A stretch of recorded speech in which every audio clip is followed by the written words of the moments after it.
So, very good afternoon, all of you.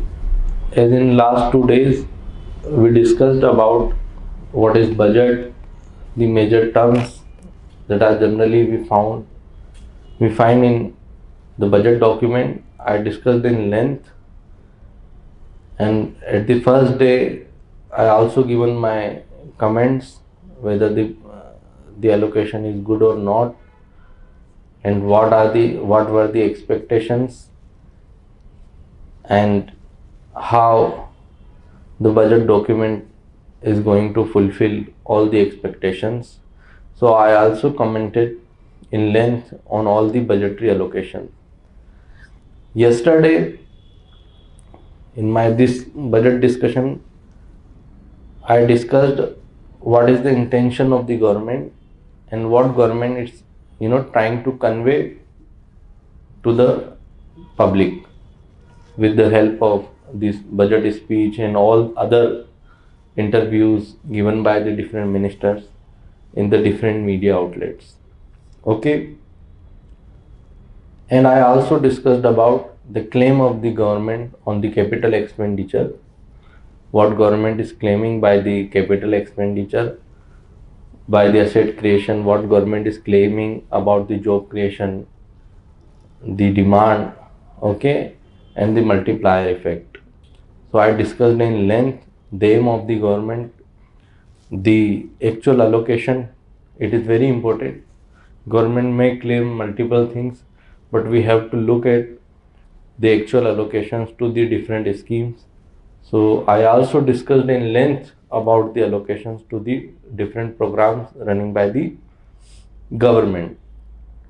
I also went on to discuss the allocation, the critical assessment to the all allocations, the claim of the government, the difference between the claim and the allocation, and whether what are the experience, okay, the historical experience, whether such effects, whether such claims work or not, whether such allocations in the capital expenditure works or not. So that is what I discussed. As I claimed yesterday, that whatever discussion I am doing, it is about the physical infrastructure in the country. However, as all we know, along with the physical infrastructure, social infrastructure is also very important aspect. So today I am devoting my entire discussion around the social infrastructure. What are the challenges we already have in this country in terms of health and education, and what is the response of the government in the budget, and then we will critically assess the response of the government on this unprecedented crisis in terms of health and education the worldwide we are facing, particularly in developing nations. In India, we are facing very unprecedented, unplanned crisis because nobody expected this COVID, and there are many negative impacts we know, particularly on health and education sector. So how government has responded. So today I will discuss about this health and education.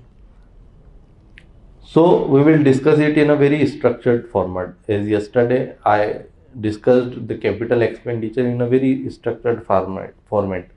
What are the aims of the government, the willingness of the government, the allocation, okay, the mechanism by which mechanism government trying to achieve the set targets. And today we are also going to discuss this health and education infra, the social infra, and the expenditure of the government in a very structured format. Okay, so let me begin with the crisis. First we will discuss about the challenges the country is facing in terms of health.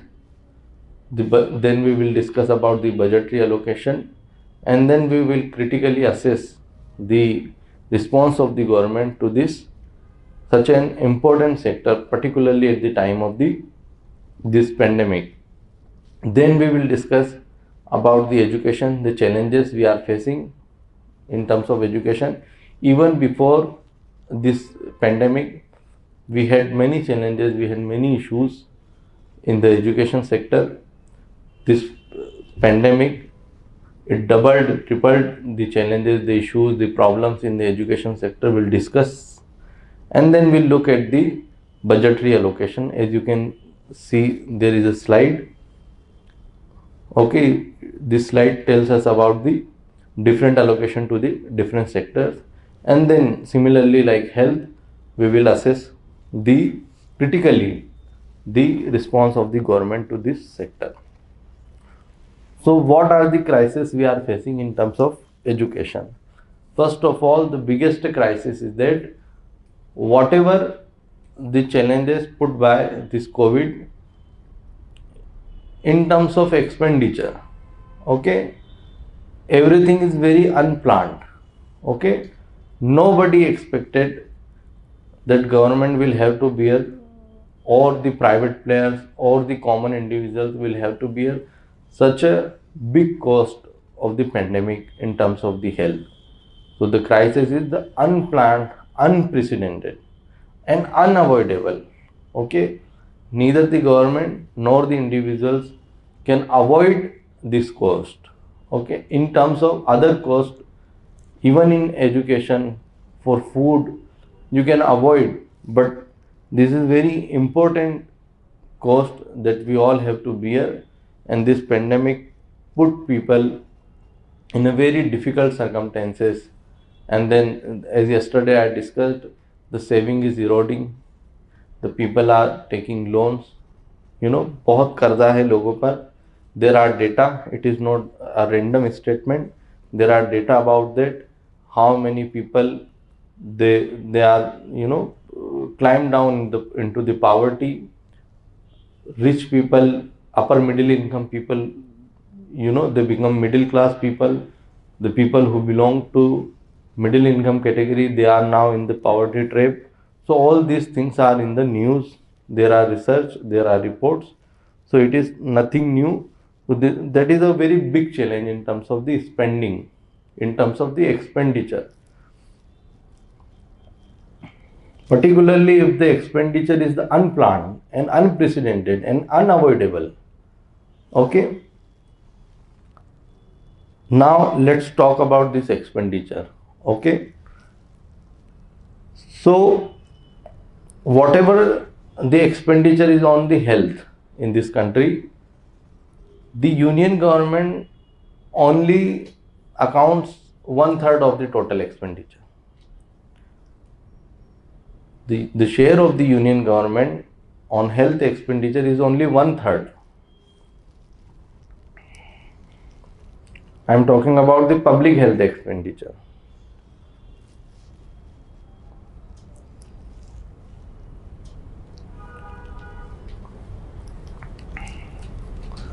In terms of the public health expenditure, union government spends only 1/3 of the total health expenditure. The other players are obviously who? The state governments, the municipal bodies, the local bodies. They spend a lot of amount.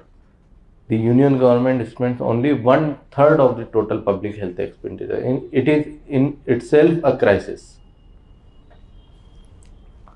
If your largest tax collection body is spending on such an important segment only 1/3, then it is very important. Now let me give you 2-3 more figures, and it is very important to understand the health expenditure in country. The states, the different states in India, they collectively spend twice as much as the union government.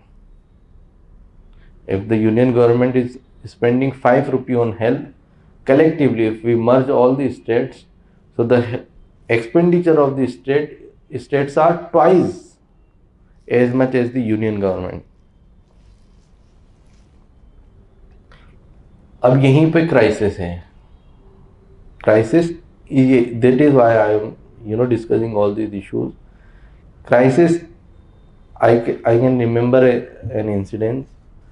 एक बहुत बड़े आदमी हैं देश में, जो कि सरकार की सारी पॉलिसी मेकिंग में जुड़े हुए हैं, नाम नहीं लूँगा। एक ऐसी सेमिनार डिस्कशन में उनसे हमने क्वेश्चन किया हेल्थ और एजुकेशन के उस पर एक्सपेंडिचर पे। तो उन्होंने हमसे पूछा कि जब हेल्थ और एजुकेशन स्टेट का सब्जेक्ट है तो हम क्यों एक्सपेंडिचर करें, यूनियन क्यों खर्च करे। और उन्होंने चैलेंज किया कि कोई अगर इस बात का जवाब दे दे तो बहुत बड़ी बात, मैं मान जाऊंगा कि आपने इकोनॉमिक्स पढ़ी है। हालांकि खैर बड़े इकोनॉमिस्ट होते हैं, चैलेंज देते हैं, लेकिन सुनने को तैयार नहीं होते हैं। तो उनका आंसर जो था, यही आंसर है कि भले ही जो है the health and education, these two segments are part of the state list, however union का हेल्थ एक्सपेंडिचर सबसे ज़्यादा इम्पोर्टेंट है। उसकी दो वजह हैं। पहली वजह तो ये है कि स्टेट में जो है एक कॉम्पिटिटिव पॉलिटिक्स होती है, उसका वो लॉन्ग टर्म का व्यू कभी नहीं होता।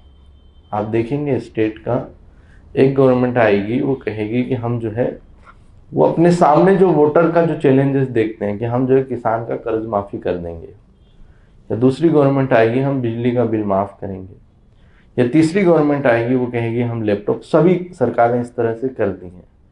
तो वो एक बहुत ज़्यादा कॉम्पिटिटिव पॉलिटिक्स होती है।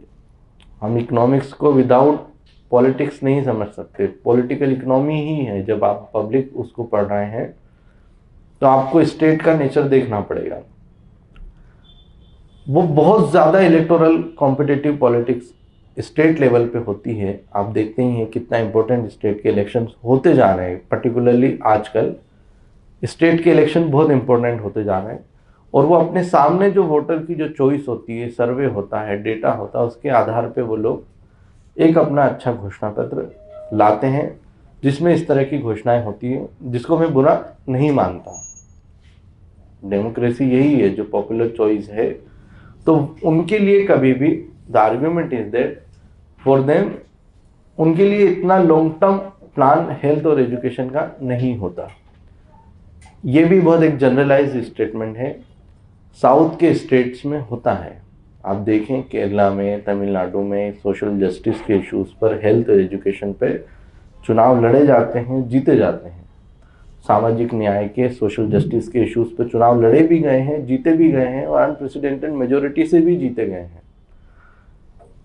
पर्टिकुलरली मेरा स्टेटमेंट जो है वो नॉर्थ इंडिया के लिए बहुत ज़्यादा फिट है, ठीक है, और सेंट्रल के लिए भी, हमारा खुद मध्य प्रदेश और आसपास के राज्यों के लिए मेरा स्टेटमेंट बहुत ज़्यादा फिट बैठता है।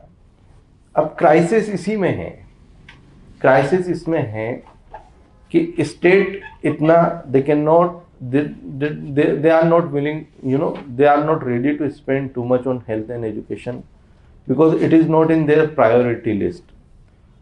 Number two, my first statement is more appropriate for the states of the northern India, central India.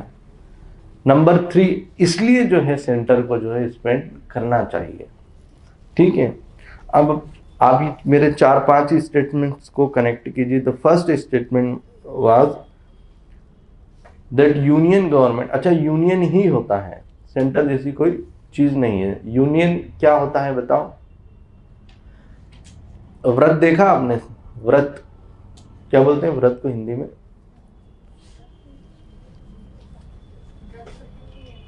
क्या बोलते हैं इंग्लिश में व्रत को? सर्कल। उसका जो बिंदु होता है उसको क्या बोलते हैं? केंद्र। तो जो व्रत का जो सेंटर है वो है सेंटर, लेकिन भारतीय संविधान में जो इंडिया का जो फेडरल स्ट्रक्चर है वो एक यूनियन की संकल्पना करता है, सेंटर की नहीं, ठीक है। यूनियन पूरे व्रत को शामिल करेगा, है ना। इंडिया क्या है? यूनियन ऑफ स्टेट्स है, ठीक है, वो सेंटर नहीं है। इसलिए कभी भी सेंटर वर्ड ये पॉपुलर हो गया, वरना एक फेडरल स्ट्रक्चर है, ठीक है। ये बात सुभाष कश्यप ने कही है, मैंने नहीं कही। जो सेंटर वाला जो समझाया है ये उसकी किताब में है, ठीक है। तो यही था the first statement, the union government only bears a third of total public health expenditure in this country. 1/3 expenditure जो है टोटल पब्लिक का वो सेंटर यूनियन गवर्नमेंट करती है। जितने भी स्टेट्स हैं अगर उनको जोड़ दिया जाए, उनका एक्सपेंडिचर जो है वो यूनियन से डबल है। ये सेकंड हो गया। थर्ड जो है वो क्राइसिस यही है। एज मैंने कहा, एक बहुत बड़े इकोनॉमिस्ट ने, हमने उनसे क्वेश्चन पूछा, उन्होंने हमसे क्वेश्चन उल्टा पूछा कि why this union will spend on a health and education if this two segments are part of the state list.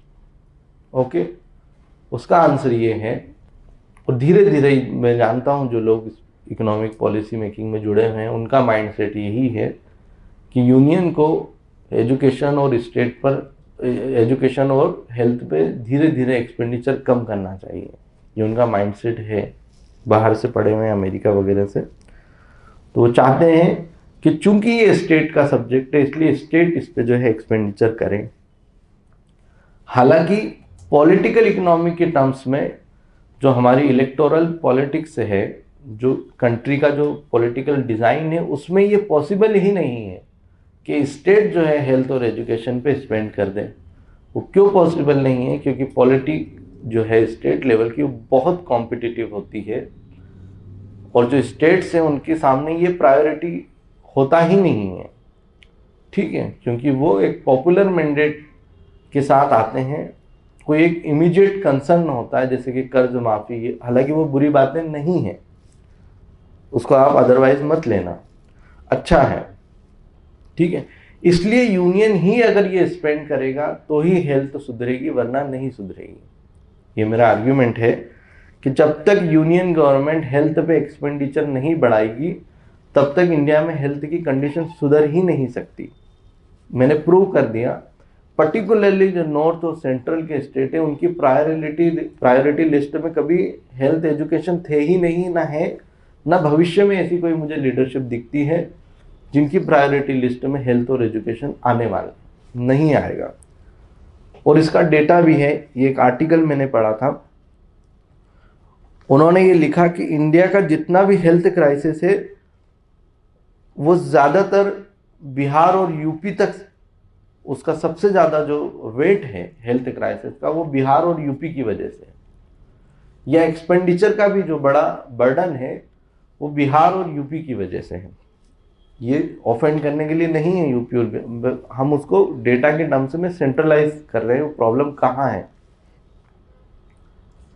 Frequently government change होती है स्टेट्स में, छोटे राज्यों में सरकारें गिर जाती हैं, बहुत ज़्यादा कंपटीशन है, ठीक है। तो स्टेट्स तो स्पेंड करने से रहे और ना वो करेंगे, और इसी में क्राइसिस है। अगर आपको क्राइसिस सॉल्व करना हो तो आपको क्या करना चाहिए? एक्सपेंडिचर, हम बजट पे ही डिस्कशन कर रहे हैं, सोशल इश्यूज पे नहीं, इसलिए मैं फिर से आ रहा हूँ कि आपको एक्सपेंडिचर बढ़ाना पड़ेगा। किस पर एक्सपेंडिचर बढ़ाना पड़ेगा? हेल्थ पर और एजुकेशन पे। पर्टिकुलरली मेरे पास ये जो अभी मैं बात कर रहा हूँ वो हेल्थ की कर रहा हूँ, और बहुत ज़्यादा डाइवर्जेंस है हेल्थ एक्सपेंडिचर पे state to state. Some states they are really doing really very good, they are spending their budget on health, on education, they are doing very well। लेकिन कुछ स्टेट्स हैं जो बहुत कम करते हैं, या फिर इच्छा से नहीं, उनके पास रिसोर्सेज भी कम हैं। कुछ स्टेट्स ऐसे हैं। तो जब तक ये डाइवर्जेंस होगा विद इन स्टेट्स, कुछ स्टेट्स अच्छा कर रहे हैं, कुछ स्टेट्स बहुत बुरा कर रहे हैं, तो ये डाइवर्जेंस कौन फील कर सकता है? केवल और केवल यूनियन कर सकती है, क्योंकि हमारी डिज़ाइन ऐसी है कि यूनियन को जो है रोल प्ले करना पड़ेगा, ठीक है। ये बहुत इम्पोर्टेंट थे। अब और कुछ क्राइसिस, पहले हम क्राइसिस पढ़ेंगे फिर हम बजट पे जाएंगे। अब यूनियन ने क्या, पहले थोड़े और क्राइसिस पढ़ लेते हैं फिर आते हैं उसके। अब आप बताइए, जो मैटरनल हेल्थ है उसका डेटा हम सब जानते ही हैं, इंटरनेशनल बॉडीज़ तो डेटा रिलीज़ करती ही है। हमारे यहाँ एक मैकेनिज्म है जो बहुत अच्छा है, उसको कहते हैं नेशनल फैमिली हेल्थ सर्वे, ठीक है, अभी उसकी NFHS की 5th वेव भी आ चुकी है, जिसका डेटा रिसर्चर्स लगातार पोस्ट कर रहे हैं। उससे हमें क्या पता चलता है? चाइल्ड हेल्थ के बारे में आप लोग जानते ही हैं। आप न्यूट्रिशन के स्टैटिस्टिक्स देखिए कितने बुरे हैं। आप देखिए न्यूट्रिशन के, चाहे वो महिलाओं की बात हो या बच्चों की बात हो, कितनी महिलाएं हमारे यहाँ जो है एनीमिक हैं। आयरन डिफिशियंसी का आप डेटा देखिए, ठीक है। अब ये नेशनल फैमिली हेल्थ सर्वे का डेटा आप लोग पढ़िएगा, ये पर्टिकुलरली इन 3 सेगमेंट्स पर आप पढ़िएगा कि मैटरनल हेल्थ के कितने बुरे हालात हैं। लिख लो, पढ़ना है इसको घर जाके। और चाइल्ड हेल्थ के कितने बुरे हाल हैं, स्टेट वाइज आप इसको पढ़ लीजिए। और न्यूट्रिशन के कितने बुरे हाल हैं, ये पढ़ लो आप। अब मैं डेटा नहीं दे रहा हूं है मेरे पास, आप लोग इसको डेटा करना। I am just coming directly to the important part, चूंकि बजट डिस्कस कर रहे हैं, ये किसी दिन आप अलग से खुद पढ़िएगा। अब इससे क्या प्रॉब्लम है? जब आपकी कंट्री में 30% लोग बच्चे जो है नरिश्ड हैं, महिलाएं मैटरनल जो मर्टालिटी रेट है वो बहुत ज़्यादा है, न्यूट्रिशन के एस्पेक्ट पे बहुत बड़ी प्रॉब्लम है।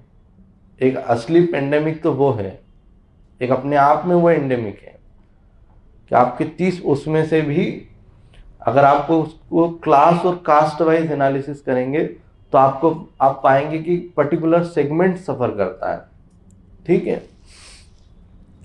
अब जब इतना बुरा हाल है तो उनकी कॉग्निटिव एबिलिटी का क्या होगा? ठीक है, समझ रहे हैं आप? उनकी उस कैपेसिटी, मेंटल कैपेसिटी, क्या इधर कोई प्रॉब्लम है तो ध्यान दे लो थोड़ा। उनकी कैपेसिटी का, मेंटल कैपेसिटी का क्या होगा जब बच्चों में न्यूट्रिशन नहीं है, जब महिलाओं इतनी सफ़र कर रही हैं? तो उनकी कॉग्निटिव एबिलिटी, समझते हैं आप कॉग्निटिव एबिलिटी? उनकी जो कैपेसिटी है, mental capacity to acquire skill, आप देखिए जो बच्चे अच्छे नरिश्ड होंगे, और इसमें से भी क्लास और कास्ट वाइज डिफरेंस है। पर्टिकुलर क्लास और कास्ट के बच्चे, उनको तो बढ़िया न्यूट्रिशन मिल रहा, तो वही लोग आगे जाके रूल करेंगे। पर्टिकुलरली ये एक इंटरसेक्शन और हो गया, उससे और इनइक्वालिटी बढ़ेगी, उससे और इनइक्वालिटी बढ़ेगी, ठीक है। फिर आप बोलेंगे कि ये तो पीछे रह गए। डिजाइन ऐसा है कि वो पीछे रह जाए। Cognitive ability, capacity to learn, capacity to acquire skill and education, वो कमजोर होगी। तो विश्व गुरु बनना है तो 5G टेक्नोलॉजी हो गई, और इतना वर्ल्ड, इतना पूरा आर्टिफिशियल इंटेलिजेंस, मशीन लर्निंग, ये सारी बातें हो रही, हर चीज़, नॉलेज हब, स्मार्ट सिटी, सब बातें हो रही।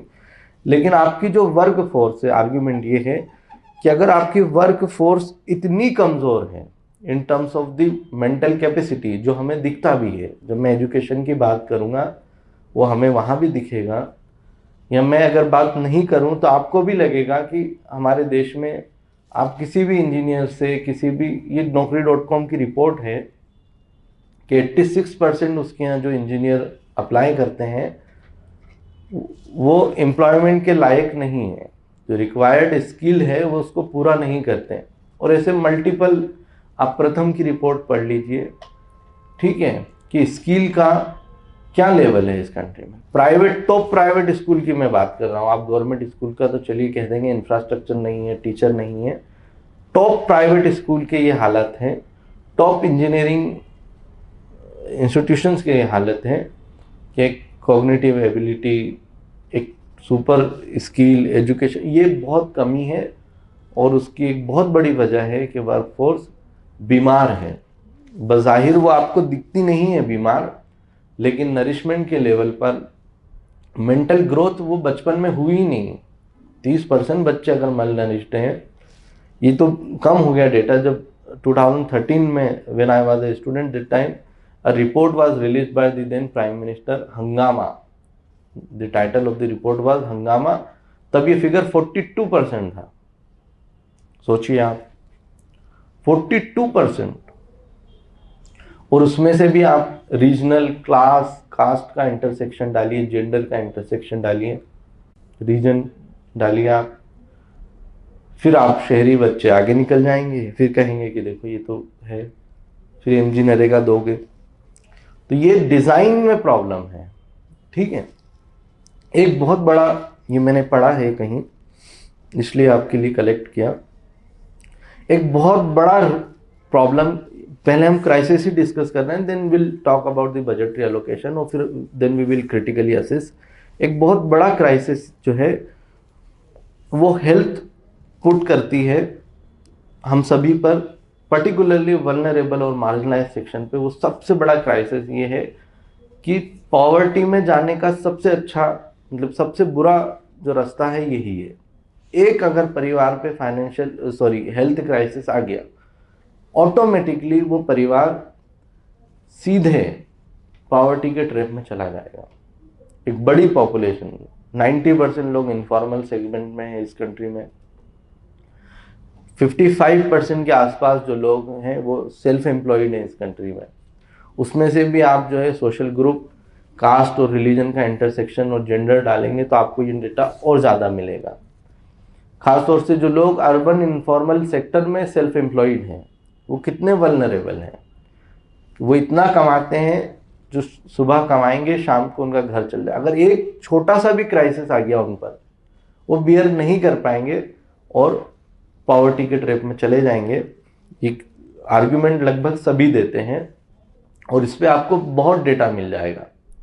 मतलब ये मेरा पर्सनल आर्ग्यूमेंट नहीं है, you can access a large number of data, research reports, papers, articles, op-eds on this aspect, ठीक है। जितने भी लगभग हेल्थ पे आप जितनी भी इंडिया में रिसर्च आप पढ़ते हैं, वो उनका सबसे बड़ा variable out of pocket expenditure होता है।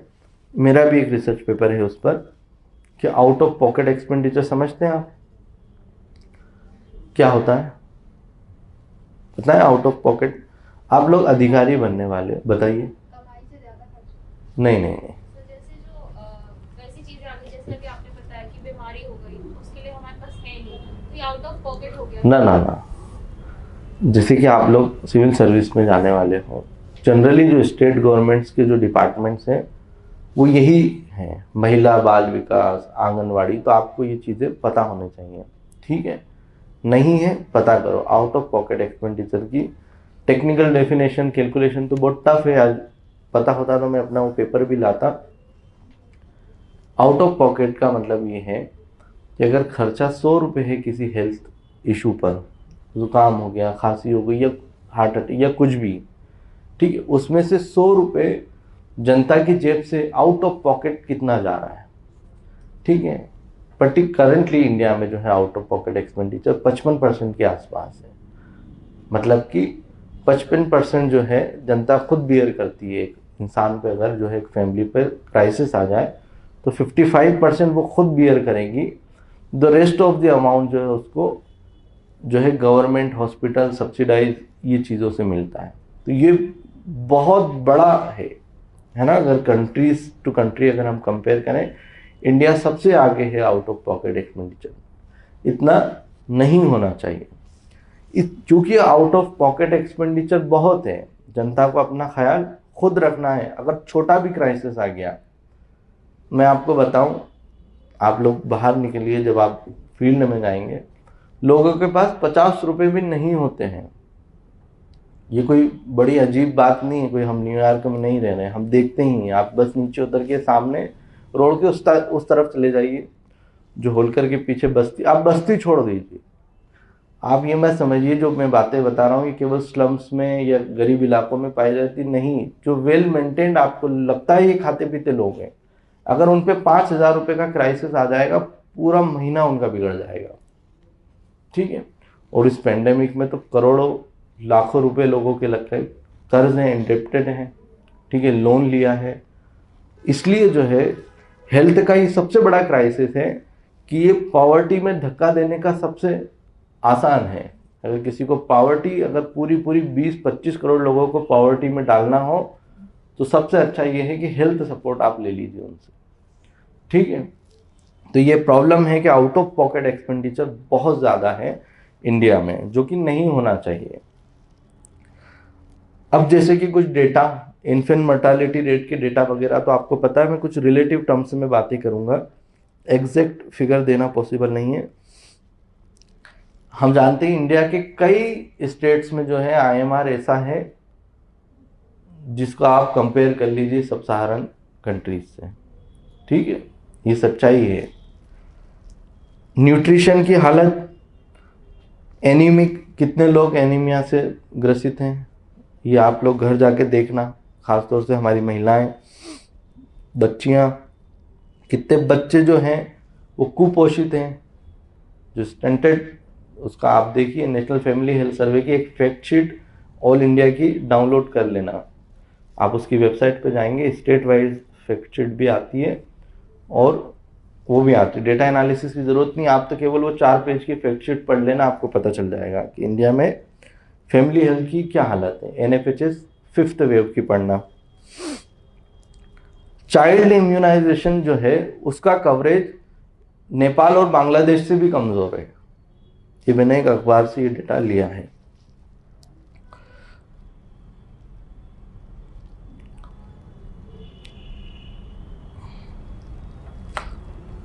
जो इन्फेक्शियस डिसीज़ हैं जैसे कि TB, मलेरिया और जो अदर डिसीज़ हैं इन्फेक्शियस, उनकी क्या हालत है, आप जो है एक सरकार एक जारी करती है मौत का आंकड़ा, ठीक है, कितने लोग किस वजह से मरे, सुसाइड से, रोड एक्सीडेंट से, आप उसमें ये पढ़िएगा कि इन्फेक्शियस डिसीज से इंडिया में मरने वालों की संख्या क्या है। कोविड के फिगर आपको कम लगने लगेंगे, समझ रहे हैं आप। नॉन कम्युनिकेबल डिसीज, ये इंडिया में सबसे बड़ा एंडेमिक उभरा है बन के, खासतौर जैसे कि डायबिटीज़ और ओबेसिटी, ये 2 पर्टिकुलर बहुत बड़े हेल्थ क्राइसिस इंडिया के सामने हैं। डायबिटीज़ की तो विश्व में इंडिया जो है वो कैपिटल कही जाती है, मुझे पता नहीं लेकिन 50% लोगों को होगी डायबिटीज़ एक पर्टिकुलर एज सेगमेंट में, अगर देखें आफ्टर 30-35, ये बहुत बड़ा क्राइसिस है। आपकी वर्किंग एज जो पॉपुलेशन है 15 to 59, जो कि बहुत प्रोडक्टिव होना चाहिए, वो इन बातों में फंस गई हैं। बच्चे मलनरिश्ड हो गए, जो वर्किंग एज है, डायबिटीज़ से कितनी प्रॉब्लम्स होती हैं, क्या वो इंसान अपने फुल पोटेंशियल को दे पाएगा, अपने वर्क एफिशिएंसी उसकी डाउन होगी, इतनी बड़ी पॉपुलेशन जो है डायबिटिक है। अच्छा, ये बहुत बड़ा क्राइसिस है। नेशनल फैमिली हेल्थ सर्वे को ही आप पढ़ेंगे तो आपको पता चलेगा कि एक पॉपुलेशन तो ऐसी है जो कुपोषित है, बच्चे स्टंटेड हैं, ग्रोथ नहीं है, हाइट नहीं बढ़ रही, ये आप देखेंगे एवरेज हाइट वगैरह। एक पॉपुलेशन, एक सेगमेंट इंडिया में बच्चों का ऐसा है जो ओबेसिटी की बहुत तेजी से प्रॉब्लम बढ़ रही है। आप देखिए कितनी इनइक्वालिटी है, ये भी प्रॉब्लम है, ओबेसिटी भी बहुत बड़ी प्रॉब्लम है, ठीक है। एक सेगमेंट तो है जिसको बिल्कुल न्यूट्रिशन ही नहीं मिल रहा, जो 8 न्यूट्रिशन होते हैं, विटामिन B, C, जिंक, जो इम्पोर्टेंट न्यूट्रिशन 8 गिने जाते हैं, वो मिल ही नहीं रहा। एक सेगमेंट ऐसा है जो ओबेसिटी की प्रॉब्लम है, ठीक है, और बच्चों को छोड़ के बड़ों में भी बहुत बड़ा क्राइसिस है इंडिया में। जब आप हेल्दी नहीं हैं, ओबेसिटी से फिर सारी बीमारियां रिलेटेड हैं, हार्ट की इश्यूज, डायबिटीज़, ब्लड प्रेशर, ठीक है, ये सारी इश्यूज उससे रिलेटेड है। अभी हम सिर्फ जो है क्राइसिस डिस्कस कर रहे हैं, ठीक है।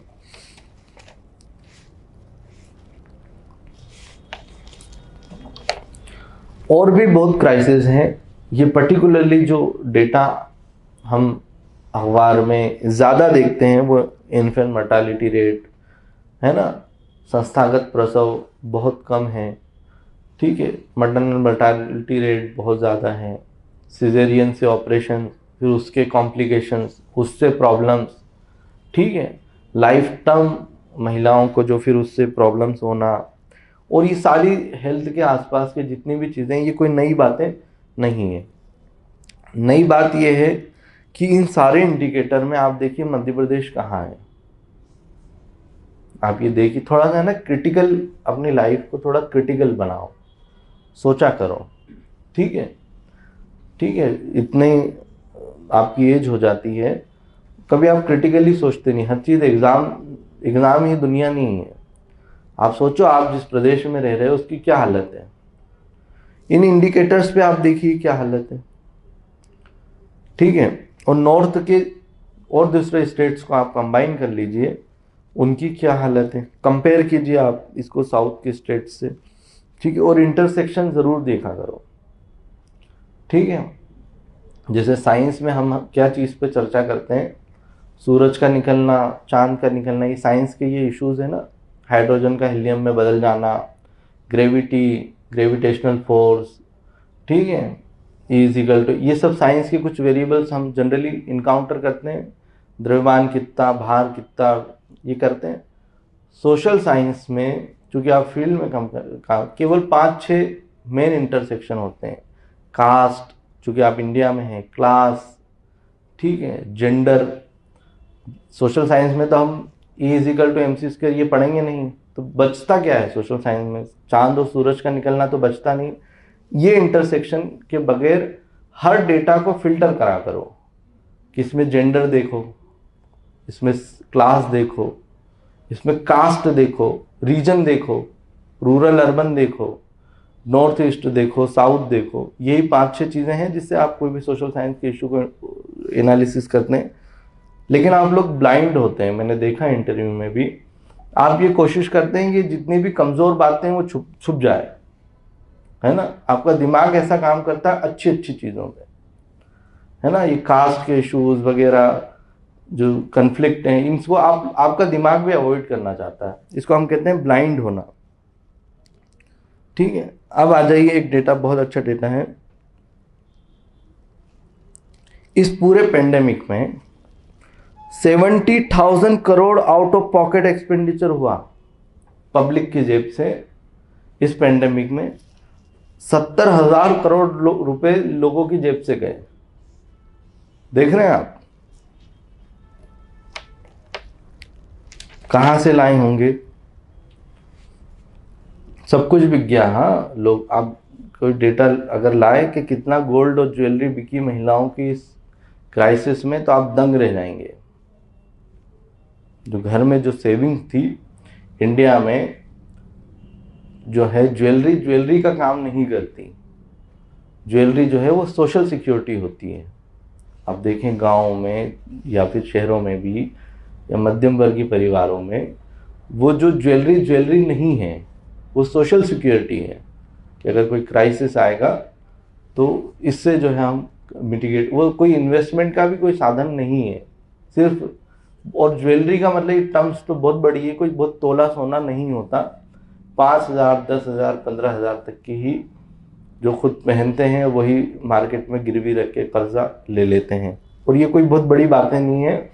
आप जो है जिस NSSO के सर्वे आते हैं उसमें इंडेटनेस का डेटा आप देखिए, कितने लोग लोन के अंदर दबे हुए हैं। ये कोई मतलब बहुत बड़ी बातें नहीं है। आप KCC का डेटा देखिए, किसान क्रेडिट कार्ड का, और उसका यूज़ देखिए, उसका यूज़ पैटर्न देखिए कि वो लोग KCC के डेटा का, ऋण का क्या करते हैं लोग। देखिए आप, वो हेल्थ की उनकी रिक्वायरमेंट पूरी करते हैं।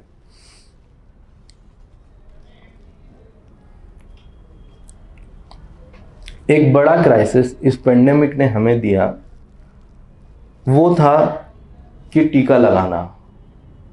ये बहुत बड़ी बात थी और इसके लिए सरकार को 30 से 35,000 करोड़ रुपए खर्च भी किए हैं। अभी हम बजटरी एलोकेशन पे आना है, पहले क्राइसिस देख लें।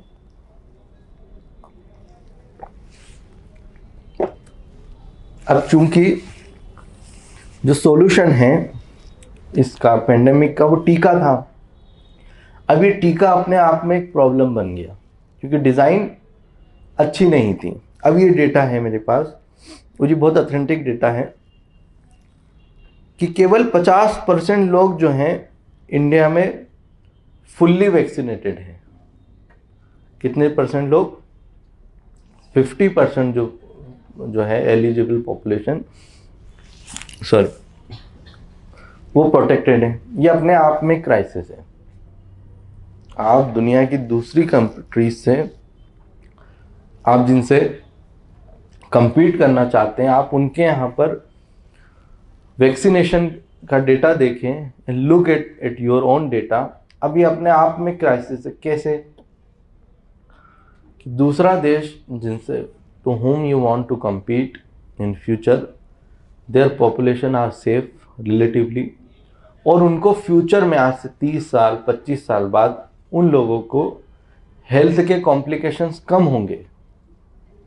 अगर वो आज, जैसे हम बचपन में जो वैक्सीन हमें लगी थी, टीके लगे थे, उससे आज लड़ने में फ़ायदा होता है ना। इसीलिए तो बचपन में जो है जो इम्यूनाइजेशन के प्रोग्राम चलाए जाते हैं, टीकाकरण के।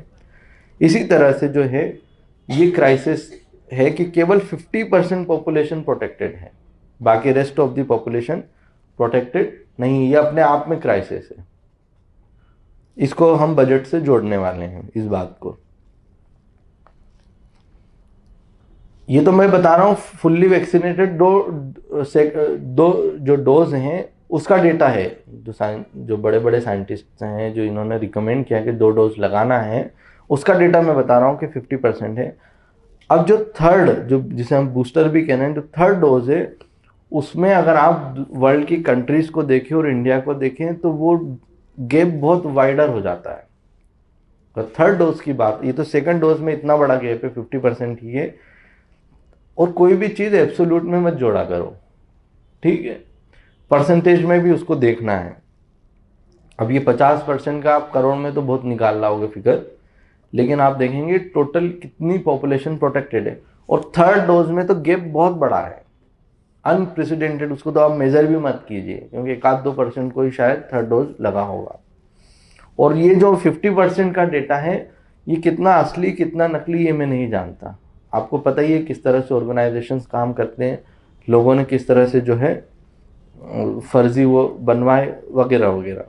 और उसमें दोनों कोविशील्ड कोवैक्सीन का कितनी एफिकेसी, उस पर मैं जाना ही नहीं चाह रहा। ये तो जो गवर्नमेंट का डेटा है, ये खुद गवर्नमेंट के हैंडल से ट्वीट हुआ है ये डेटा, ठीक है। अब बताऊंगा नहीं किसके हैंडल से ट्वीट हुआ है, लेकिन ये डेटा ट्वीट किया गया है कि जो है 50% population as a achievement tweet किया गया था कि 50% जो है पॉपुलेशन को हमने फुल्ली वैक्सीनेटेड कर दिया। तो ये कुछ मेजर क्राइसिस हैं। बजट के ही टर्म्स में बात कर रहा हूँ कि एक्सपेंडिचर का crisis, the divergence between state to state and the state and the union government. The second, the data of the family health survey and other such programmes, the other surveys. NSO भी collect करता है कई health के indicator पे, उसका खुद का एक सर्वे चलता है NSO का, उसमें आप देख लीजिए। सेंसस के थ्रू जो इस तरह के जो इंडिकेटर्स हैं आप उसमें देख लीजिए, जो हेल्थ के आप इंडिकेटर बना लेते हैं, या अदर सर्वे से भी आप इंडिकेटर बना सकते हैं, कोई दिक्कत नहीं।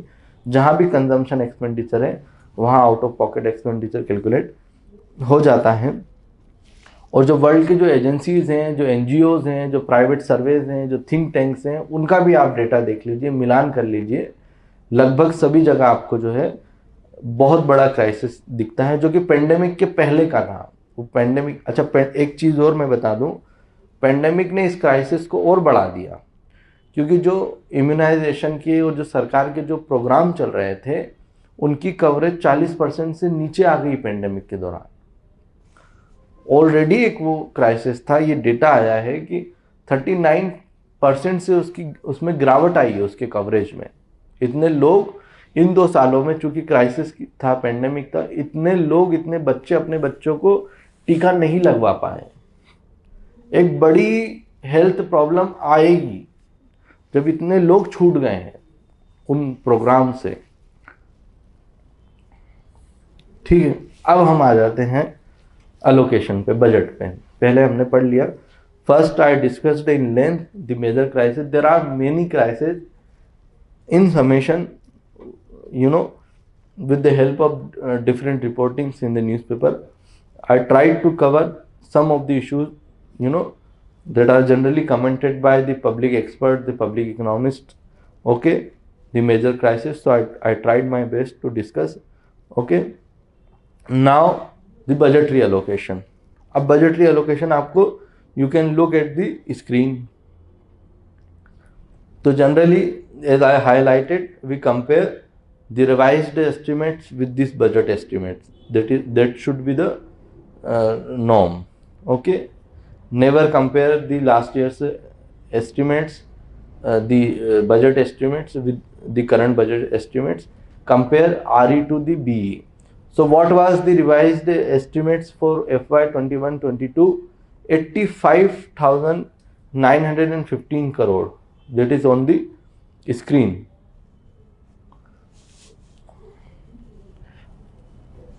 And this year, this is the BE.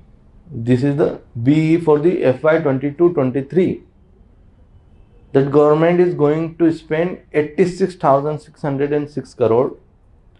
So let me tell you in terms of the percentage, it is around 11.20. No, sorry. The increment is only around 0.23%.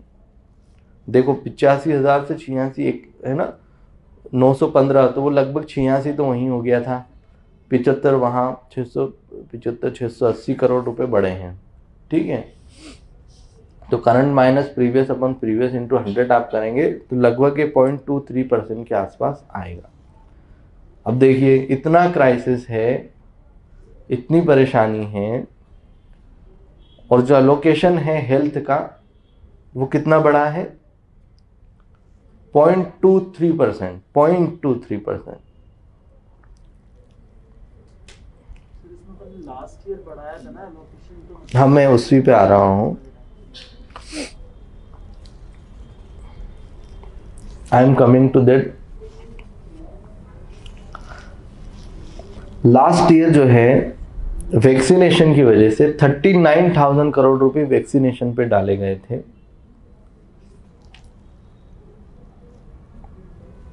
और इस बार अब 5,000 करोड़ रुपए वैक्सीनेशन के लिए दिए हैं. कितने दिए हैं? 5,000 करोड़ रुपीस. मतलब इससे क्या साबित होता है कि अब जो बाकी के 50% जो लोग बच गए हैं वैक्सीनेशन से, उनका भविष्य भी ठीक नहीं है.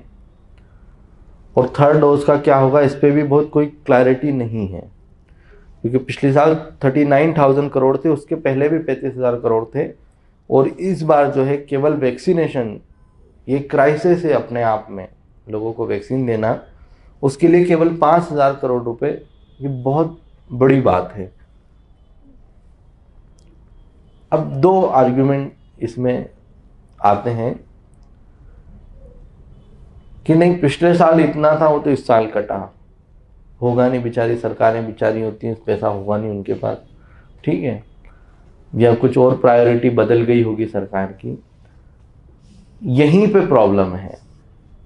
हेल्थ और एजुकेशन कोई ऐसा सेक्टर नहीं है, पर्टिकुलरली वैसे as a student of economics, वैसे ऐसा किसी भी सेक्टर में नहीं होना चाहिए.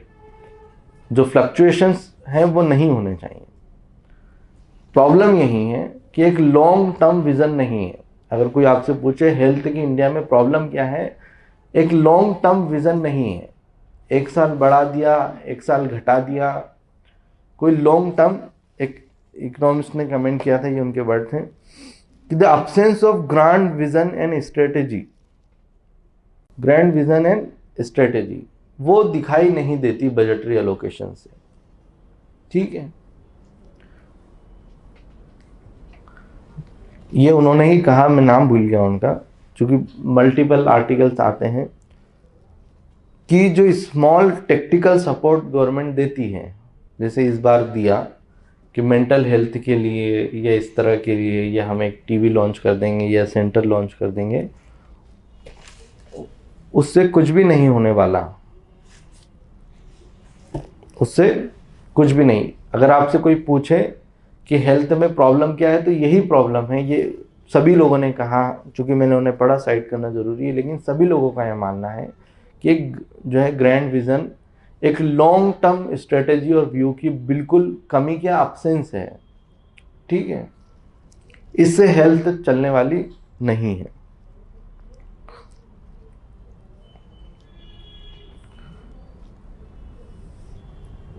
इसमें भी आप देखेंगे, अगर हम इसको तोड़ें, इस हेल्थ को, तो इसमें हेल्थ और फैमिली एक्सपेंडिचर पर जो है इंक्रीमेंट वो तो 0.96% है। जो ये 600 करोड़ का थोड़ा बहुत जो इंक्रीमेंट है वो हेल्थ की रिसर्च पर है, और इन इटसेल्फ जो है हेल्थ की रिसर्च पे एक्सपेंडिचर कम है। 3200 करोड़ रुपए दिए गए हैं हेल्थ की रिसर्च पे, जो कि वर्ल्ड के एस्टिमेट से कम कंपेयर करें हम तो कम है। एक बड़ा क्राइसिस हेल्थ में इसलिए भी है कि जो हेल्थ का बजट एलोकेशन है वो हायर सेंटर्स की तरफ ज़्यादा स्क्यूड है। आप देखेंगे जो बजट एमवाई या इस तरह बड़े हॉस्पिटल्स को जाता है, जबकि हेल्थ जो क्राइसिस बनता है वो प्राइमरी लेवल पे बनता है। इसलिए जहाँ जहाँ प्राइमरी हेल्थ सेंटर्स अच्छे हैं, जिस स्टेट में या जो कंट्रीज़ हैं स्कैंडिनेवियन नेशंस या जहाँ भी आप देखेंगे, जिसकी प्राइमरी हेल्थ अच्छी है वो कंट्री हेल्थ में अच्छा कर सकती हैं। इसलिए बड़े सेंटर्स और उनको जो जितना ध्यान दिया जाता है, अगर उतना ध्यान प्राइमरी उस पर दिया जाए, क्योंकि 50, 60, 70% जो प्रॉब्लम है वो प्राइमरी हेल्थ से रिलेटेड होती है। वो प्राइमरी हेल्थ मिल नहीं पाती, इसलिए वो बड़ी क्राइसिस में बदल जाती है।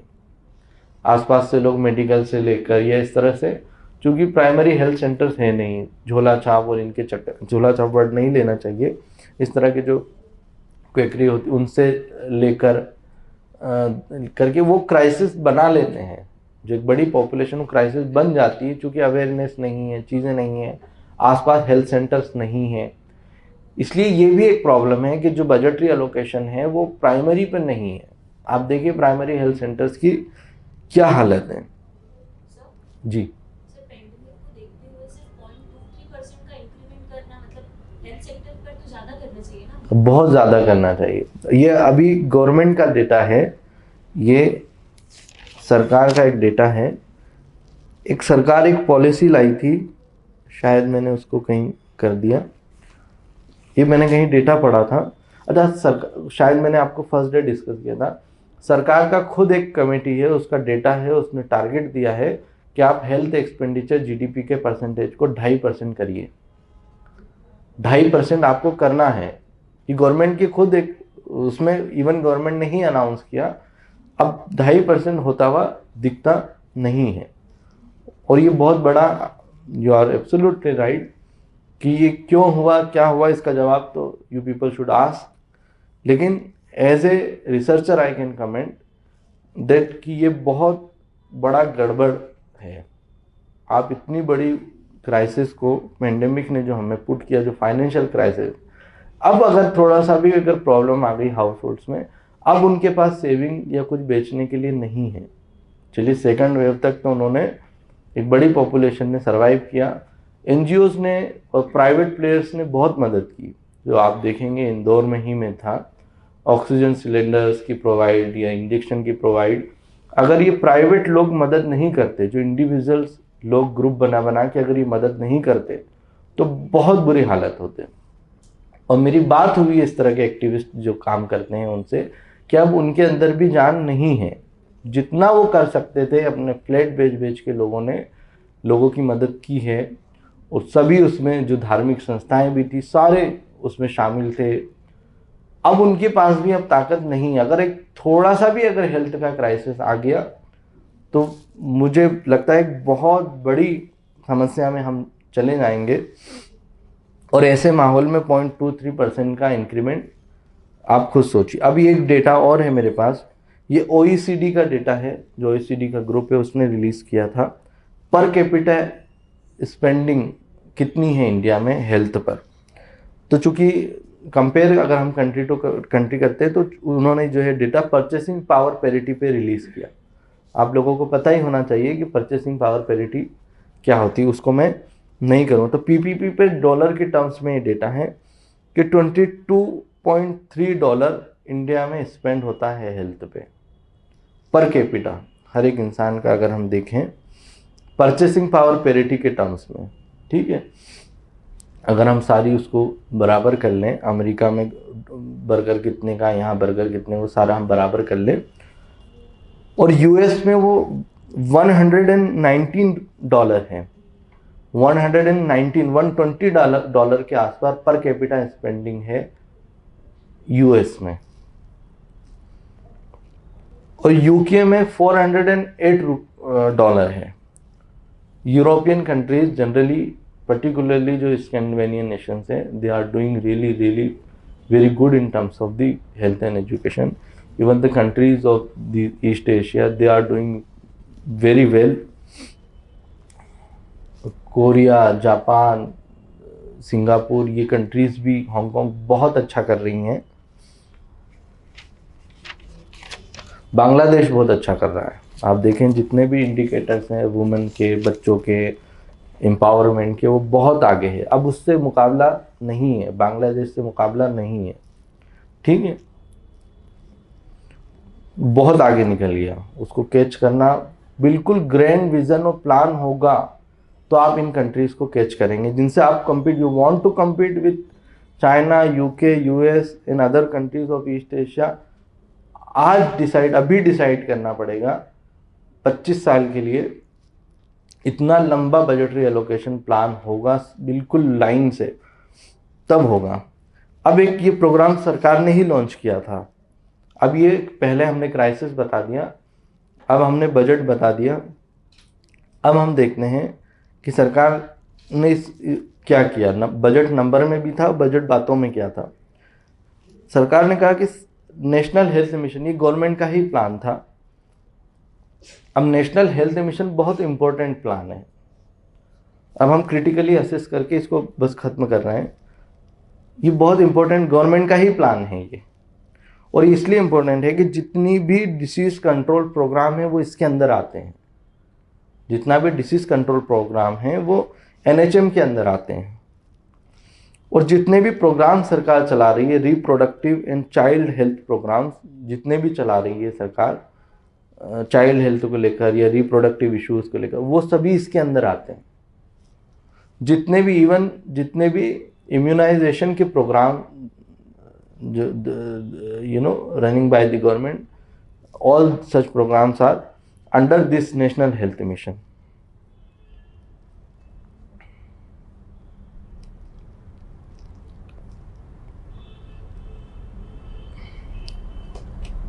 जिसमें ये एनएचएम की एक मतलब वो है अचीवमेंट की 60% से 90% जो वैक्सीनेशन हुआ था, जो इम्यूनाइजेशन है किड्स को, वो मतलब रीसेंट 55 इयर्स का समथिंग में 60% था। फिर एनएचएम से ये 60 to 90% हुआ था कुछ ही सालों में। मुझे जानकारी नहीं। अब इसका बजट आप देखिए, एनएचएम के बजट में केवल 7% का इंक्रीमेंट है। मैंने आपको बताया कि जो मेजर क्राइसिस हैं वो चाइल्ड हेल्थ को लेकर हैं, इम्यूनाइजेशन को लेकर हैं, रिप्रोडक्टिव हेल्थ को लेकर हैं।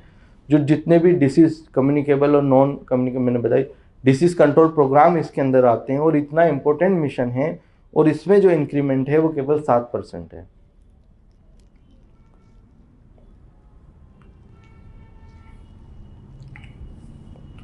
और ये डेटा आया है कि इस प्रोग्राम में जो चल रहे हैं प्रोग्राम, पेंडेमिक के दौरान उसमें 30% का शॉर्टफॉल है।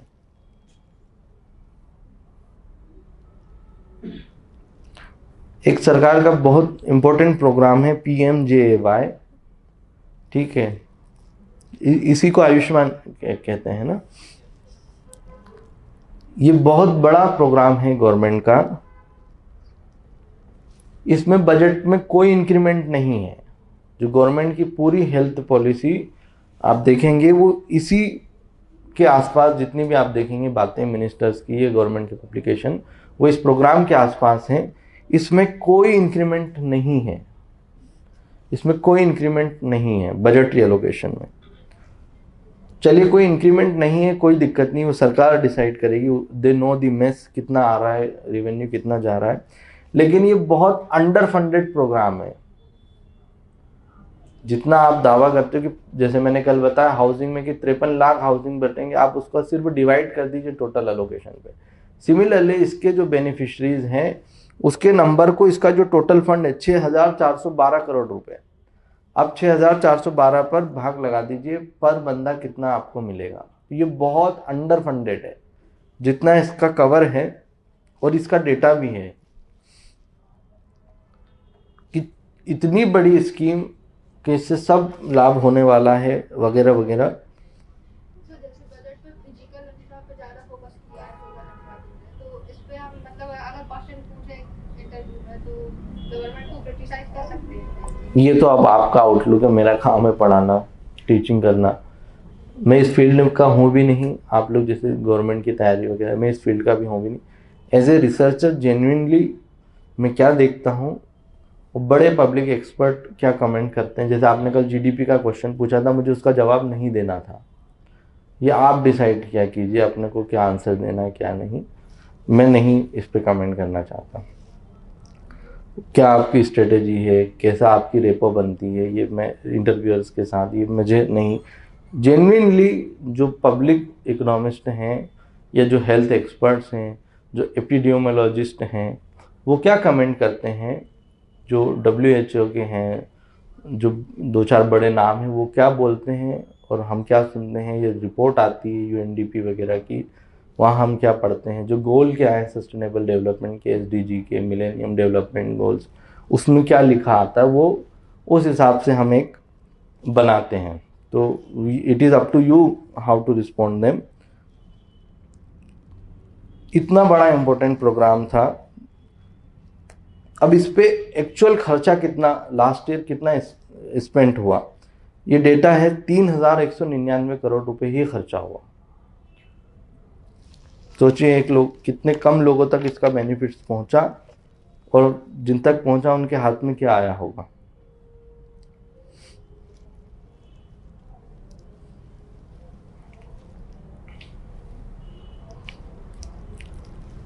अब आ जाइए एजुकेशन पे, बहुत जल्दी से हम एजुकेशन को करते हैं।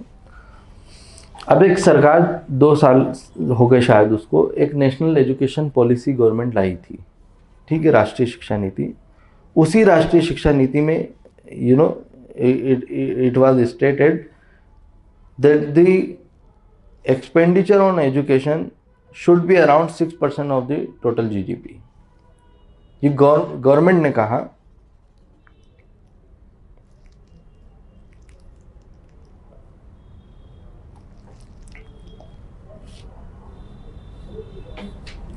NEP 2019-20 में आई थी शायद, है 20 में आई थी। अब चलिए तब से देखते हैं। अच्छा, मैंने फर्स्ट डे डेटा दिया था कि 2015 से जो है इसका अलोकेशन स्टेगनेंट है परसेंटेज ऑफ GDP में। 6-7 सालों में कोई वृद्धि नहीं है, पॉइंट की है। 2019-20 में जो परसेंटेज ऑफ GDP का जो खर्चा था वो 2.8% था। 2020-21 में 3.1% है जो आ रही है उसके अकॉर्डिंग, और 2021-22 में जो बजट एस्टिमेट्स थे उसके अकॉर्डिंग जो GDP के परसेंटेज में जो एजुकेशन पे खर्चा है वो 3.1% है।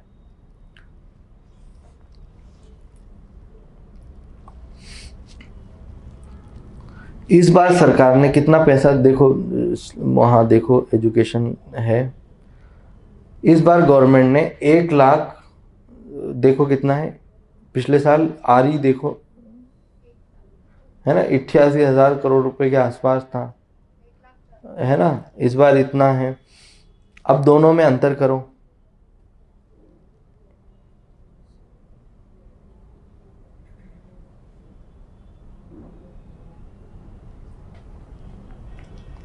इतना एक्सपेंडिचर जो है सरकार ने बढ़ा दिया, अलोकेशन, है ना। जो रिवाइज्ड एस्टिमेट्स थे उससे अगर हम कंपेयर करें तो BE इस बार ज़्यादा है।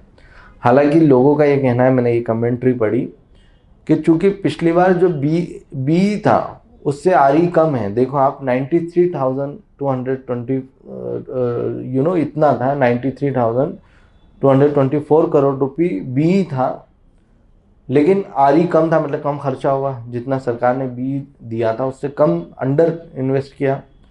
इस हिसाब से 93,000 जो पिछले BE से इस बार का BE देखेंगे तो केवल 11,000 करोड़ रुपए के आसपास सरकार ने ज़्यादा खर्च करने का प्लान बनाया है। अभी RE को देखना होगा कि कितना होगा। मतलब कि इस बार सरकार ने 11 11% के आसपास ज़्यादा खर्चा एजुकेशन पे किया है।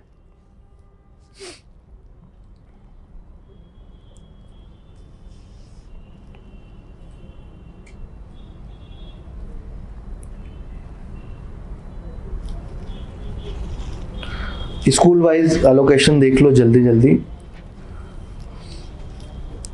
कि जो डिपार्टमेंट ऑफ स्कूल, इसी में क्राइसिस है, department of school education and literacy पे जो खर्चा है वो 63,000 करोड़ के आसपास है।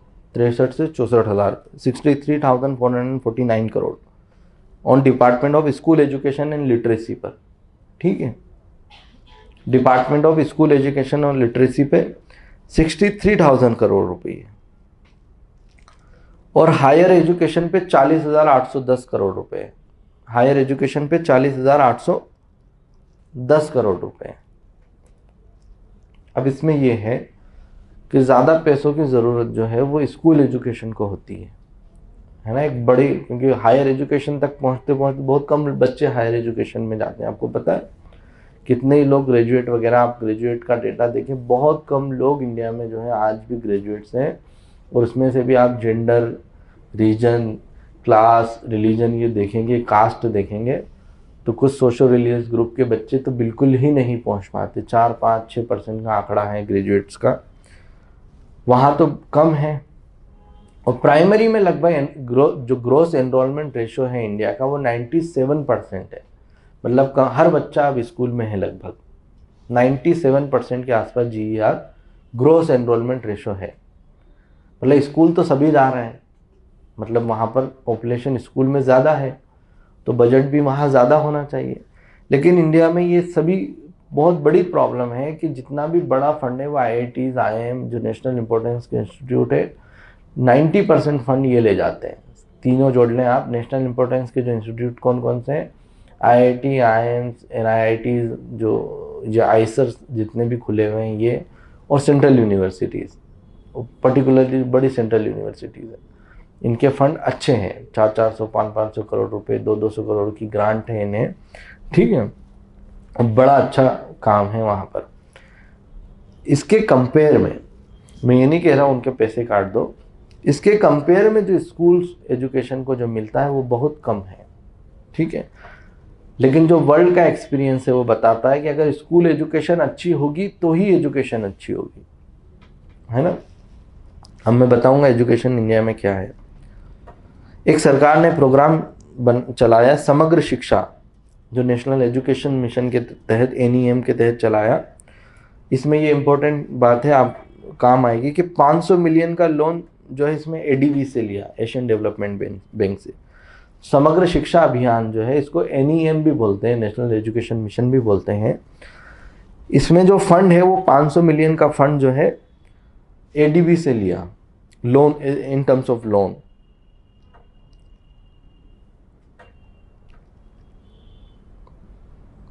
और इसमें फंड का एलोकेशन देखें तो कोई ख़ास नहीं है। पिछले साल से तो 6,000 करोड़ रुपए ज़्यादा है, लेकिन उसके पिछले साल से 1,000 करोड़ रुपए कम है लगभग इसमें भी।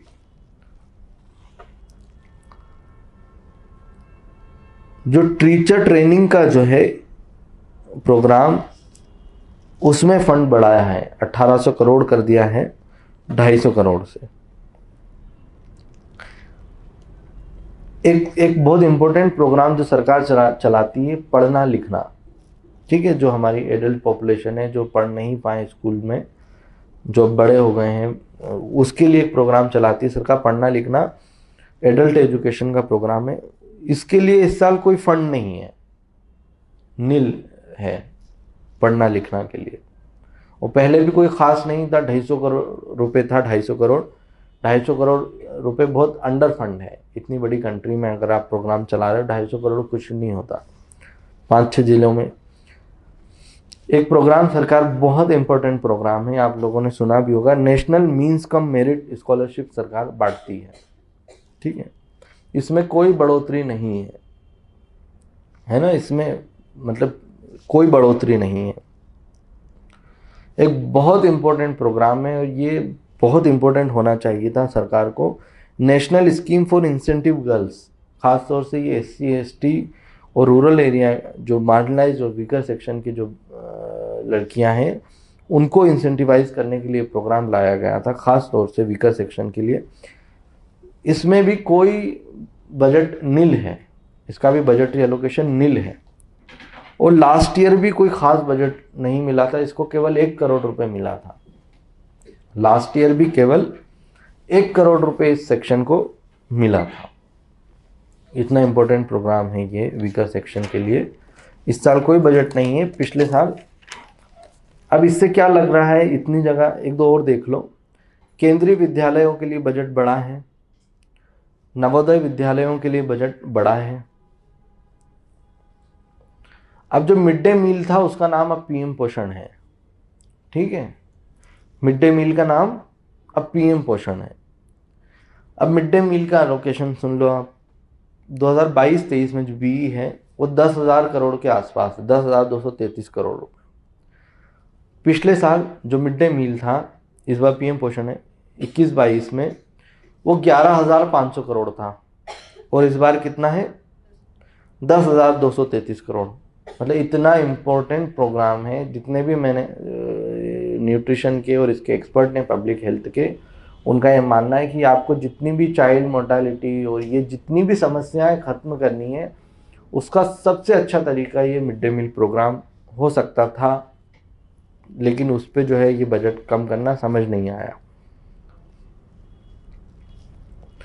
अब सरकार कह रही है कि हम एक डिजिटल यूनिवर्सिटी लॉन्च कर देंगे। जो गाँव में बच्चे हैं, जो अब इस पेंडेमिक ने एक बहुत बड़ा क्राइसिस ये खड़ा किया कि इनइक्वालिटी बहुत बढ़ा दी। 5,000 रुपये का भी मोबाइल ख़रीदना पेरेंट्स के लिए आम बात नहीं है। मैं ऐसे जानता हूँ इंदौर के जो टॉप स्कूल्स में बच्चे पढ़ते थे कॉन्वेंट में, वो बच्चे बाहर हैं स्कूल से। आप दूसरे स्कूलों की तो बात ही छोड़ दीजिए, मतलब जो ऑलरेडी एक अच्छी फैमिली से थे इनकम के टर्म में, उनका बाहर हैं वो बच्चे। और इस पर डेटा है, अगर आप कहोगे तो शो कर दूंगा कि एजुकेशन की जो डिजिटल गैप बोलते हैं हम उसको, डिजिटल गैप कितना है। ई लर्निंग सक्सेसफुल नहीं है जब तक लोगों तक रिसोर्सेज नहीं पहुंचे और एक बड़ी आबादी तक रिसोर्सेज नहीं है। इस पर डेटा है, आप बाकायदा एनएसओ का डेटा देख लो आप।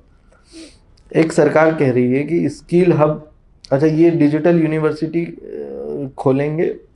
एक वाइब्रेंट विलेज प्रोग्राम भी गवर्नमेंट ने लॉन्च किया कि डीटीएच के द्वारा दूरदर्शन और एजुकेशन चैनल चलाएंगे नॉर्दर्न बॉर्डर एरियाज में।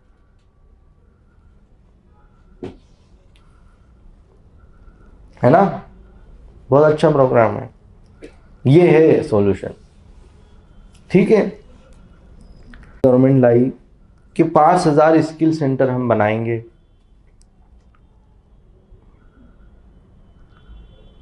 एक देश स्टॉक ई पोर्टल चलाएंगे, देश स्टेक ई पोर्टल, जिसमें जो भी लोग हैं वो अपनी जॉब भी ढूंढ सके अपनी स्किल के अकॉर्डिंग।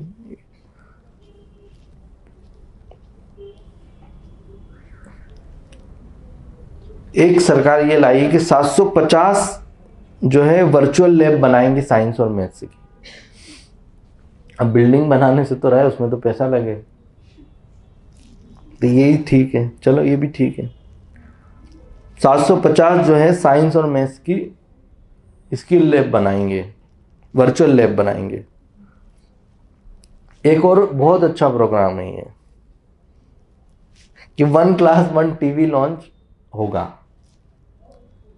नहीं हो चुका है ये, इसको एक्सपांड कर दिया पीएम ई विद्या प्रोग्राम के अंदर कि 12 टीवी से जो है चैनल से 200 चैनल कर देंगी सरकार।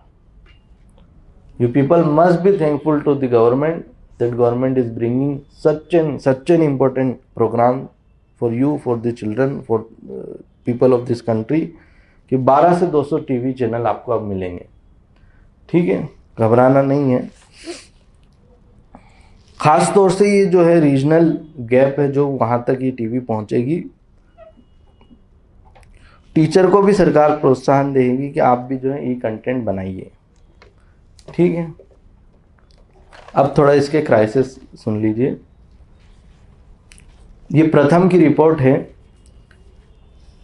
कि 44% बच्चे 5वीं क्लास में थे और वो दूसरी क्लास का जो है वो सेकंड स्टैंडर्ड का रीड नहीं कर पाए, जिसे हम रीडिंग एबिलिटी कहते हैं। 5वीं क्लास के बच्चे, ये गवर्नमेंट स्कूल की बात है, अगर उनको न्यूमेरिकल प्रॉब्लम्स दे दी जाए, छोटी छोटी न्यूमेरिकल प्रॉब्लम्स, जैसे कि डिवीज़न, कोई छोटा सा भाग लगाना, तो 22% बच्चे 5वीं क्लास के बच्चे डिवीज़न नहीं कर पाए, है ना। अब ऐसा नहीं है कि प्राइवेट के बच्चे बहुत अच्छे कर रहे हैं। 65% जो बच्चे हैं प्राइवेट में, 5वीं क्लास के जो बच्चे थे, वो सेकंड की रीडिंग एबिलिटी के टेस्ट को पास कर गए। 65 मतलब कितने नहीं कर पाए, 35 नहीं कर पाए। और वहाँ कितने नहीं कर पाए गवर्नमेंट में, 44, मतलब ज़्यादा अंतर नहीं है। 40% बच्चे जो है वो डिवीज़न की प्रॉब्लम को कर पाए प्राइवेट स्कूल्स में, मतलब कितने नहीं कर पाए। ये प्रथम का डेटा है। अब सोचिए ये हालत है। छोड़ दीजिए आप स्कूल एजुकेशन, आप किसी इंजीनियर से बात कर लो, बीएससी से बात कर लो, आप 5 प्रश्न पूछ लीजिए, आप नहीं, बिल्कुल नहीं, मतलब इसमें बुरा मानने की बात नहीं है। आपकी बच्चों की किसी की गलती इतनी नहीं है, गलती तो खैर है ही, लेकिन वो डिज़ाइन ही ऐसा है, ठीक है।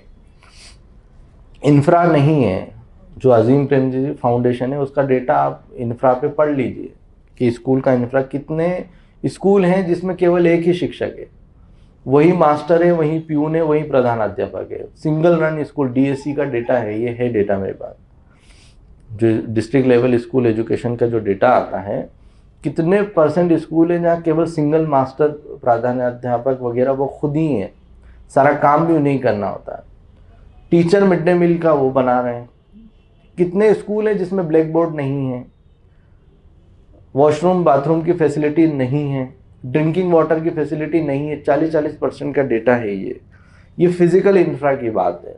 अब डिजिटल आप कर भी नहीं, लेकिन इन तक जब तक नहीं पहुंचेगा, जब तक आप लैब में नहीं जाओगे, आप नहीं सीख सकते। मुझे नहीं लगता आप फिजिक्स की लैब में जाए बगैर फिजिक्स सीख जाएंगे, नहीं सीखेंगे। इस देश में 47.5% बच्चे प्राइवेट स्कूल में हैं। 47.5% बच्चे, मतलब 66% बच्चे जो एनरोलमेंट का जो डेटा है इतना हैवी, वो गवर्नमेंट स्कूल में है। और गवर्नमेंट स्कूल की हालत बहुत बुरी है, और उसमें भी वो बंद होते जा रहे हैं। आप अपने आसपास, घर के आसपास देखना, जब आप छोटे थे कितने स्कूल थे गवर्नमेंट के और आज कितने हैं, आप खुद ही देखिएगा। इतना बड़ा क्राइसिस है ये। 64% बच्चे स्कूल के बाहर हैं, प्राइवेट गवर्नमेंट में है। और गवर्नमेंट में आप चले जाइए, वही लोग, खासतौर से प्राइमरी और मिडिल एजुकेशन में, वही लोग गवर्नमेंट स्कूल में जिनके पास कोई साधन नहीं है, वही अपने बच्चों को गवर्नमेंट में भेजेगा आज की तारीख में। जितनी बुरी हालत है वहाँ पर। थोड़े हायर एजुकेशन के 11th 12th के government school, they are doing really very well, अच्छा कर रहे हैं। आज से 5, 7, 10 साल पहले तो बहुत अच्छा कर रहे थे वो।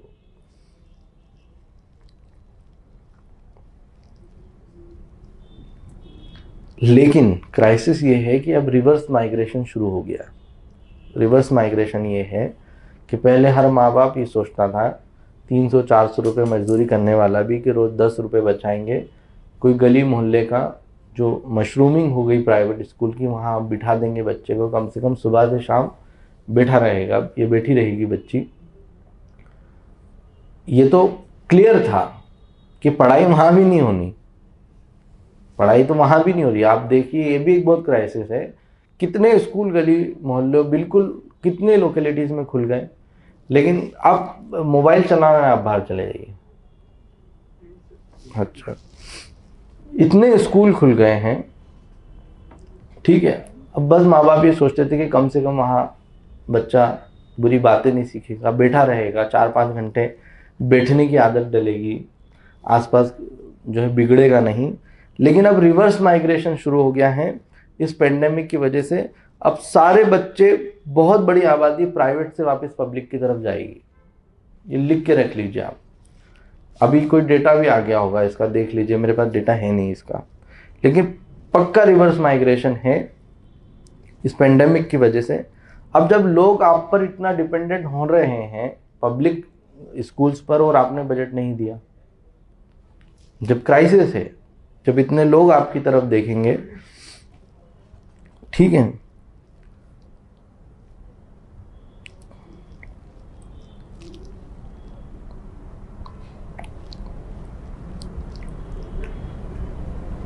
एक दो आप जो है देख लो स्लाइड,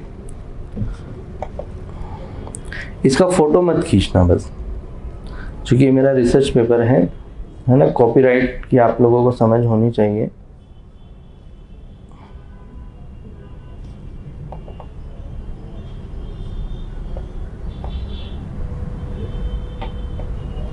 ये देखिए आप,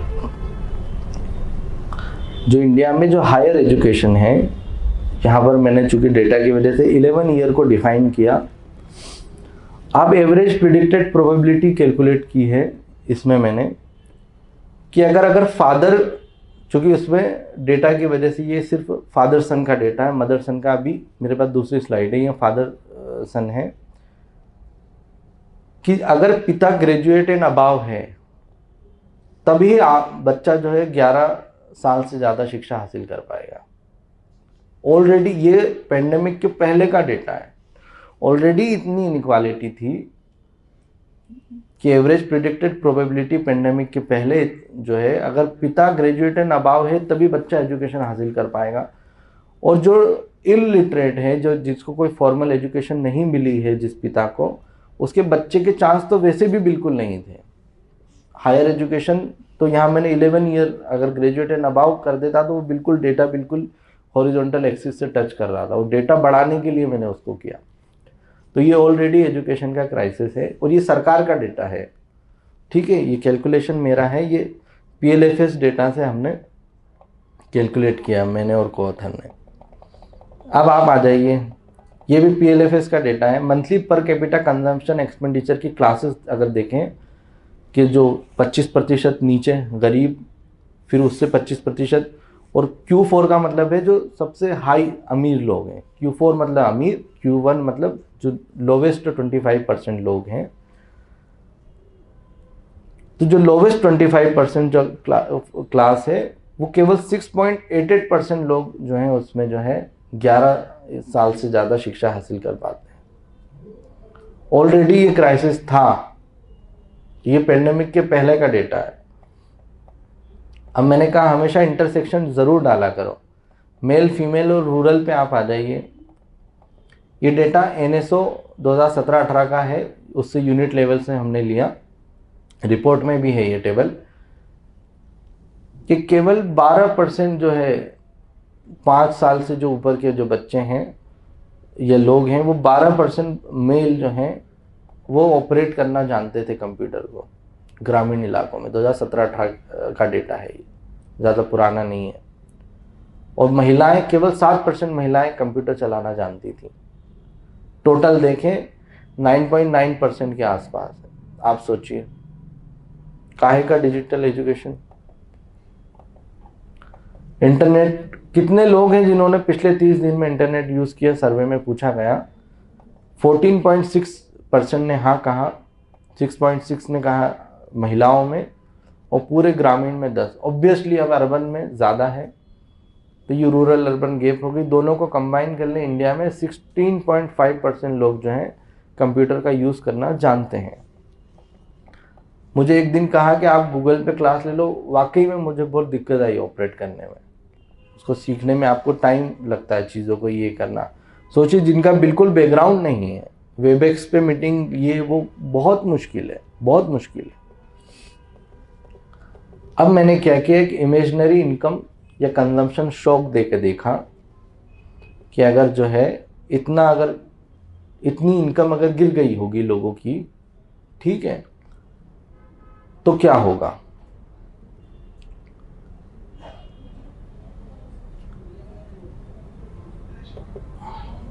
है ना। अब ये कैलकुलेशन बहुत वो है टफ, वो नहीं समझा रहा हूँ। अगर एक इनकम शॉक लगा लोगों को, तो Q1 में जो है 15 से 23 में 55% जो लोग हैं वो बाहर हो जाएंगे। अगर एक छोटा सा भी एजुकेशन का शॉक लगा इनकम का, और लगभग सभी सेगमेंट में ये है, जो अमीर लोग हैं वहाँ थोड़ा सा कम है, इतने लोग बाहर हो जाएंगे। अगर 20% लोगों की इनकम गिर गई, ठीक है, ये टेक्निकल है, सब चीज़ें छोड़ दो। ये डेटा जो मैंने आपको बताया कि कितना प्राइवेटाइजेशन हो गया इस कंट्री में, कि कितने बच्चे गवर्नमेंट एडेड में हैं, कितने प्राइवेट में हैं, कितने प्राइवेट अनएडेड में हैं, और हैं प्री प्राइमरी लेवल पे। तो आप उसका डेटा इस लास्ट कॉलम में देखिए कि बच्चे कहाँ पढ़ रहे हैं, प्राइवेट में हैं, ठीक है।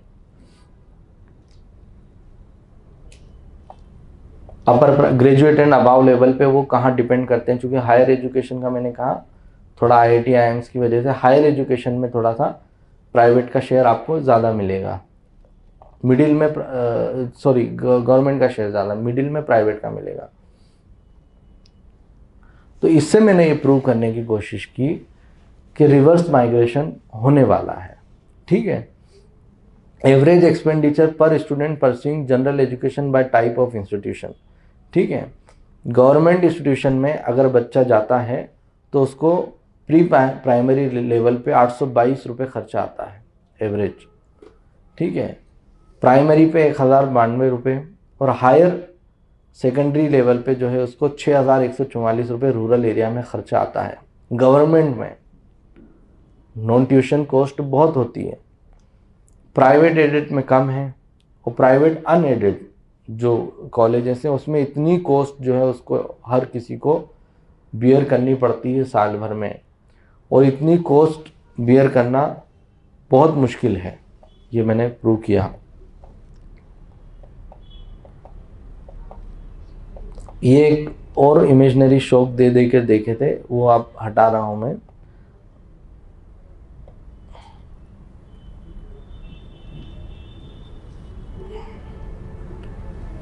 ये जॉब का भी है, अगर पिता जो है ग्रेजुएट एंड अबाव है तभी आपको प्रोफेशनल जॉब मिलती है इस देश में, इतना बड़ा क्राइसिस है।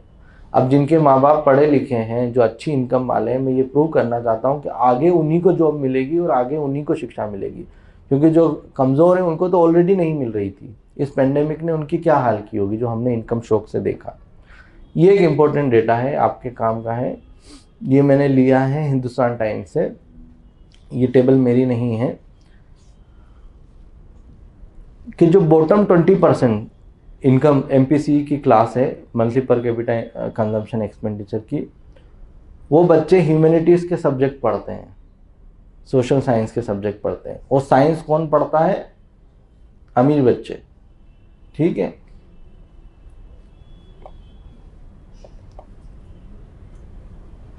चलिए, तो इस हिसाब से ये बहुत बड़ा एक एजुकेशन का क्राइसिस है।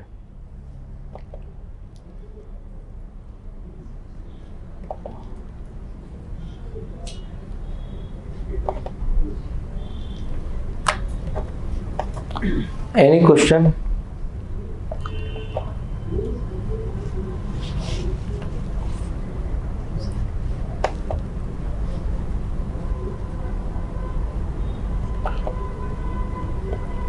कुछ आपका बजट का पार्ट छूट गया है, जो कोऑपरेटिव या कॉम्पिटिटिव जिसको आजकल कहते हैं फेडरलिज्म का पार्ट है, कि इस बजट में स्टेट को क्या मिला, फाइनेंस कमीशन की क्या रिकमेंडेशंस थी। अगर आप लोग चाहें तो कल हम उसको डिस्कस कर सकते हैं, है ना। वो बहुत इम्पोर्टेंट है, अगर आप लोग चाहें तो। कोई क्वेश्चन बताइए, पूछे, क्वेश्चन पूछा करो।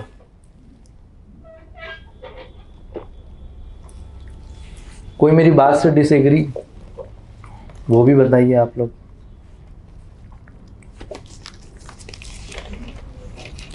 एक मेंटल हेल्थ का प्रोग्राम भी गवर्नमेंट लाई है, वो भी अपने आप में एक बहुत बड़ा क्राइसिस है, वो बहुत बड़ा अपने आप में एक एंडेमिक है। खासतौर से इस कोविड से मेंटल हेल्थ का बहुत बड़ा क्राइसिस हो गया। हम देखते ही हैं सुसाइड की रेट कितनी बढ़ गई। उसके लिए गवर्नमेंट एक जो है एक टेली या काउंसलिंग इस टाइप का कोई डिजिटल है वो भी, उसको भी गवर्नमेंट ने लॉन्च किया है।